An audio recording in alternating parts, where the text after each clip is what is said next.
नमस्कार दोस्तों, स्वागत है आपका स्मार्ट आईएएस यूट्यूब चैनल पर। आज हम राज्य व्यवस्था से संबंधित कुछ महत्वपूर्ण प्रश्नों को लेकर आए हैं जो आपके आगामी परीक्षा यूपीएससी और यूपीपीसीएस के प्री एग्ज़ाम में सहायता प्रदान करेगा। हम पार्ट फर्स्ट का वीडियो पहले ही डाल चुके हैं, आपको लिंक डिस्क्रिप्शन में दे दिया जाएगा। आप डिस्क्रिप्शन में लिंक पर क्लिक करके पार्ट 1 वीडियो देख सकते हैं। चलिए पहले प्रश्न के साथ शुरू करते हैं। तो आज का पहला प्रश्न है, निम्न में से कौन सी संविधान की प्रमुख विशेषताएं हैं? तो आपको इनमें से बताना है कि संविधान की प्रमुख विशेषताएं कौन सी है। तो नंबर 1 सरकार का अध्यक्षात्मक प्रणाली, नंबर 2 स्वतंत्र न्यायपालिका, नंबर 3 त्रिस्तरीय राज्य व्यवस्था और नंबर 4 दोहरी नागरिकता। आपको इन कूटों में से सही कूट का चयन करना है। आपके पास 5 सेकंड है, आप सही उत्तर का चयन कर लीजिए।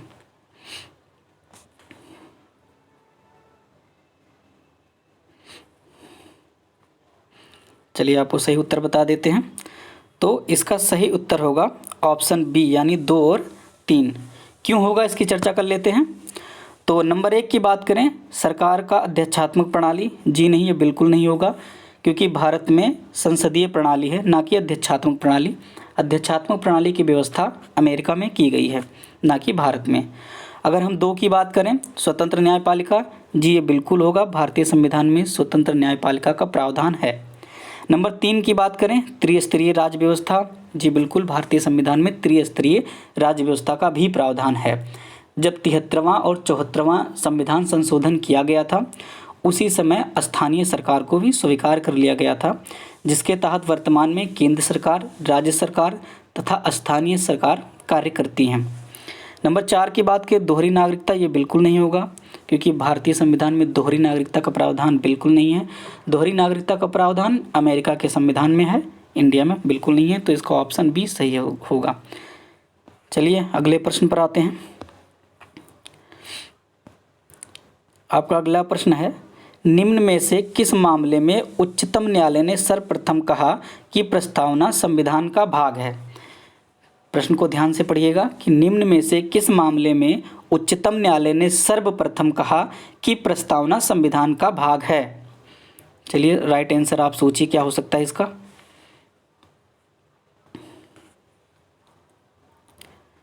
चलिए मैं बता देता हूँ, इसका राइट आंसर होगा ऑप्शन सी, केशवानंद भारती मामला।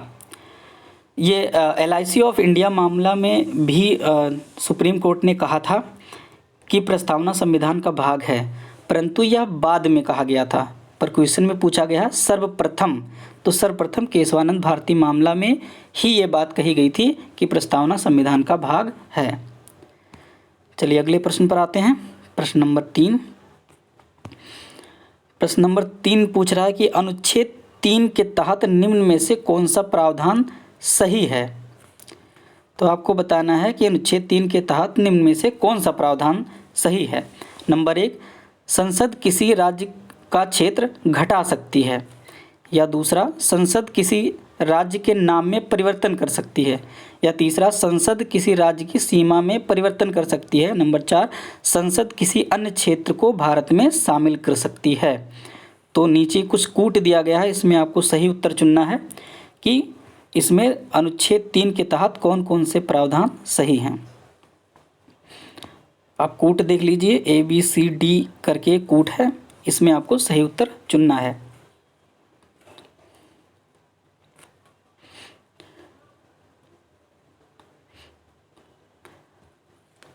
चलिए आपको सही उत्तर बता देते हैं।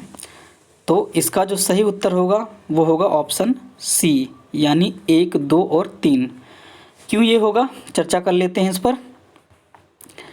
तो हम अगर भारतीय संविधान की अनुच्छेद 3 की बात करें तो संसद किसी राज्य का क्षेत्र घटा सकती है, बिल्कुल घटा सकती है अनुच्छेद 3 के तहत। अगर 2 की बात करें, संसद किसी राज्य के नाम में परिवर्तन कर सकती है, बिल्कुल कर सकती है, ये भी अनुच्छेद 3 में प्रावधान किया गया है। अगर हम 3 की बात करें, संसद किसी राज्य की सीमा में परिवर्तन कर सकती है, बिल्कुल कर सकती है, अनुच्छेद 3 के तहत ये प्रावधान भी किया गया है। नंबर 4 की बात करें, संसद किसी अन्य क्षेत्र को भारत में शामिल कर सकती है, ये बिल्कुल नहीं कर सकती अनुच्छेद 3 के तहत। अनुच्छेद 3 में ये प्रावधान बिल्कुल नहीं है कि किसी अन्य क्षेत्र को भारत में शामिल किया जाए, ऐसी व्यवस्था अनुच्छेद 2 में की गई है, ना कि 3 में। तो इसीलिए इसका राइट आंसर सी होगा, 1, 2 और 3। चलिए अगले प्रश्न पर आते हैं। अगला प्रश्न आपका है कि निम्न में से कौन सा समिति राज्यों के पुनर्गठन के लिए बनाया गया था। तो यहाँ आपको जो समिति दी गई है इसमें से बताना है कि कौन सा राज्यों के पुनर्गठन के लिए बनाया गया था। नीचे ऑप्शन दिया गया, ऑप्शन ए स्वर्ण सिंह समिति, बी फजल अली समिति, सी आचार समिति या डी राजमन्नर समिति। आपको सही उत्तर ढूंढना है।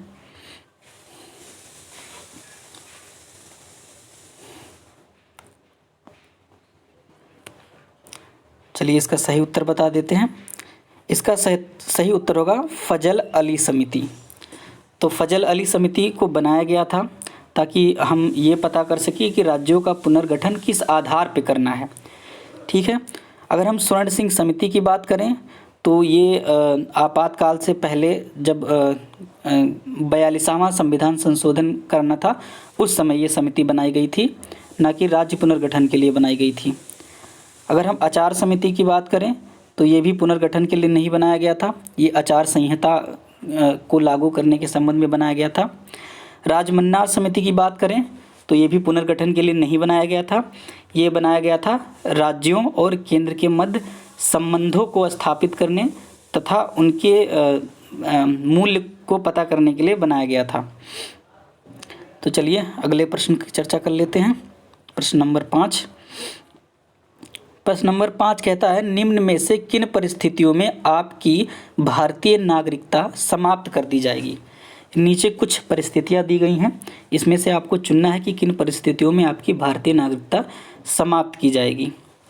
ऑप्शन ए आपातकाल घोषित होने पर, ऑप्शन बी विश्व युद्ध के समय, ऑप्शन सी स्वेच्छा से किसी अन्य देश की नागरिकता प्राप्त कर लेने पर, या ऑप्शन डी 1 वर्ष से अधिक किसी अन्य देश में रहने पर।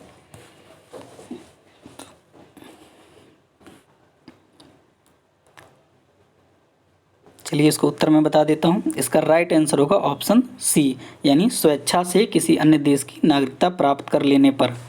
ऑप्शन ए नहीं होगा, आपातकाल के समय आपकी नागरिकता नहीं खत्म होती है, विश्व युद्ध के समय भी आपकी नागरिकता नहीं खत्म होती है, और डी 1 वर्ष से अधिक किसी अन्य देश में रहने पर भी आपकी नागरिकता नहीं खत्म होती है। लेकिन अगर आप किसी अन्य देश की नागरिकता अपने खुद स्वेच्छा से ले लेते हैं तो आपकी भारतीय नागरिकता खुद ब खुद समाप्त हो जाएगी। चलिए अगले प्रश्न पर आते हैं। प्रश्न संख्या 6। निम्न कथनों पर विचार कीजिए।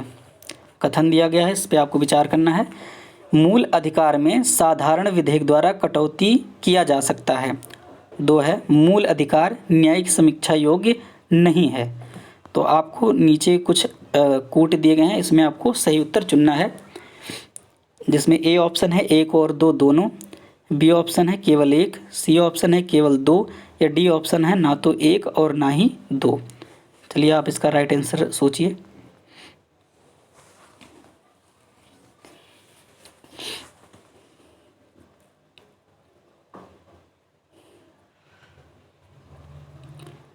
चलिए मैं आपको सही उत्तर बता देता हूँ। जो इसका राइट आंसर होगा वो होगा डी, यानी ना तो 1 और ना ही 2। अब ये क्यों होगा इस पर चर्चा कर लेते हैं। यहाँ पर लिखा गया है मूल अधिकार में साधारण विधेयक द्वारा कटौती किया जा सकता है। बिल्कुल नहीं, साधारण विधेयक द्वारा कटौती नहीं किया जा सकता। मूल अधिकार में कटौती करना है तो उसके लिए आपको संविधान संशोधन की ज़रूरत पड़ती है, ना कि साधारण विधेयक की। नंबर 2 की बात करें, मूल अधिकार न्यायिक समीक्षा योग्य नहीं है। ये भी गलत होगा, क्योंकि मूल अधिकार न्यायिक समीक्षा योग्य है। सुप्रीम कोर्ट को अनुच्छेद 32 के तहत यह शक्ति प्राप्त है कि वह मूल अधिकार की समीक्षा कर सकती है। तो इसलिए ना तो 1 और ना ही 2। चलिए अगले प्रश्न पर आते हैं। प्रश्न संख्या 7। निम्नलिखित में से कौन सा विधि के समक्ष समता का अपवाद है। तो इन ऑप्शन में आपको ढूंढना है कि निम्न में से कौन सा विधि के समक्ष समता का अपवाद है।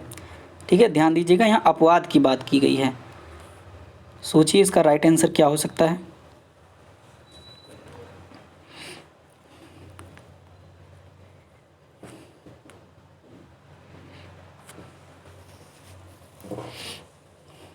चलिए इसका सही उत्तर बता देता हूँ। इसका सही उत्तर होगा ऑप्शन बी। ठीक है, क्यों होगा? अनुसूचित जाति और अनुसूचित जनजाति कानून ये बिल्कुल अपवाद नहीं है। ठीक है, मूल अधिकार ये भी अपवाद नहीं है, ये इसमें अधिकार दिया गया है, व्यक्तिगत अधिकार ही। आरक्षण ये भी अपवाद नहीं है। विधि के समक्ष में अपवाद हो जाएगा, राष्ट्रपति या राज्यपाल की पदावधि के दौरान उनकी गिरफ्तारी नहीं की जा सकती है। जी हाँ, संविधान में अनुच्छेद 361 के तहत इनको यह शक्ति प्रदान है राष्ट्रपति और राज्यपाल को कि जिस पदावधि के दौरान इन पर कोई गिरफ्तारी नहीं की जा सकती है।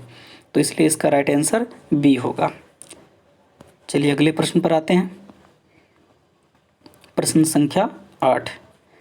प्रश्न संख्या 8 में निम्नलिखित में से कौन सा अनुच्छेद फ़ोन टैपिंग के विरुद्ध अधिकार देता है? तो आपको इन अनुच्छेद में से बताना है कि फ़ोन टैपिंग के विरुद्ध अधिकार कौन सा अनुच्छेद देता है।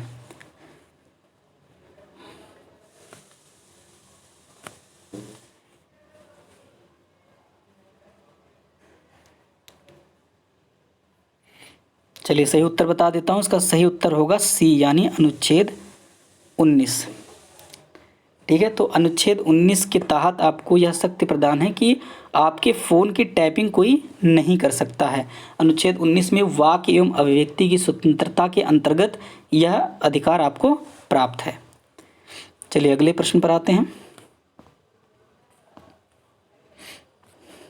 प्रश्न संख्या 9। निम्नलिखित कथनों पर विचार कीजिए।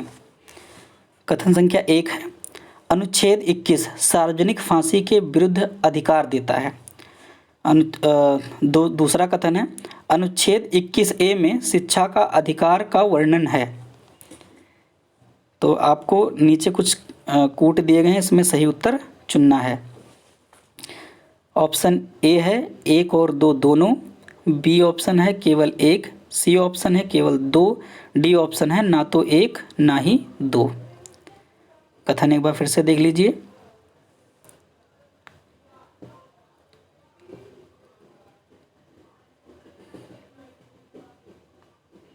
चलिए मैं इसका सही उत्तर बता देता हूँ। इसका सही उत्तर होगा ऑप्शन ए, यानी 1 और 2 दोनों। क्यों होगा बता देते हैं इसके लिए। अनुच्छेद 21 सार्वजनिक फांसी के विरुद्ध अधिकार देता है, बिल्कुल आपका सही है। अनुच्छेद 21 में आपको प्राण एवं दैहिक स्वतंत्रता का अधिकार प्राप्त होता है, जिसमें सुप्रीम कोर्ट ने इसको विस्तारित करते हुए 35 और ऐसे मूल अधिकार की चर्चा की थी इसके अंतर्गत, जिसमें सार्वजनिक फांसी के विरुद्ध अधिकार की भी बात की गई थी। कथन 2 की बात करें, अनुच्छेद 21A में शिक्षा के अधिकार का वर्णन है। जी हाँ, बिल्कुल 21A में शिक्षा के अधिकार का ही वर्णन किया गया है, इसलिए इसका राइट आंसर होगा ए, यानी 1 और 2 दोनों। चलिए अगले प्रश्न पर आते हैं। ये 10वां प्रश्न है, निम्नलिखित में से रिट जारी करने का अधिकार किसे प्राप्त है? जी हाँ, आप ध्यान से क्वेश्चन को पढ़िए कि निम्नलिखित में से रिट जारी करने का अधिकार किसे प्राप्त है? ऑप्शन ए संसद को, ऑप्शन बी राष्ट्रपति को, ऑप्शन सी उच्चतम न्यायालय को, या ऑप्शन डी जिला न्यायालय को। आपको इनमें से बताना है कि रिट जारी करने का अधिकार किसके पास है।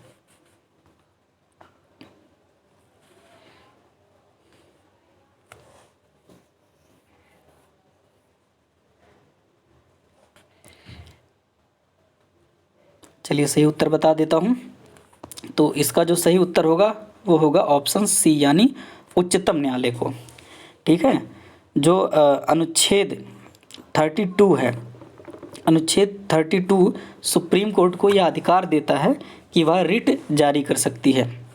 संसद को यह अधिकार बिल्कुल नहीं है, राष्ट्रपति को यह अधिकार नहीं है, जिला न्यायालय को भी ये अधिकार नहीं है। पर संसद को ये अधिकार है कि रिट जारी करने का जो अधिकार है वो और भी बढ़ा सकती है। तो ये आज का जो हमारा चर्चा था वो राज्य व्यवस्था से संबंधित कुछ महत्वपूर्ण प्रश्नों पर चर्चा थी। ये पार्ट 2 था। चलिए अब हम अगली वीडियो पर और नए प्रश्न को लेकर आएंगे, फिर चर्चा करेंगे। आज के लिए बस इतना ही। धन्यवाद।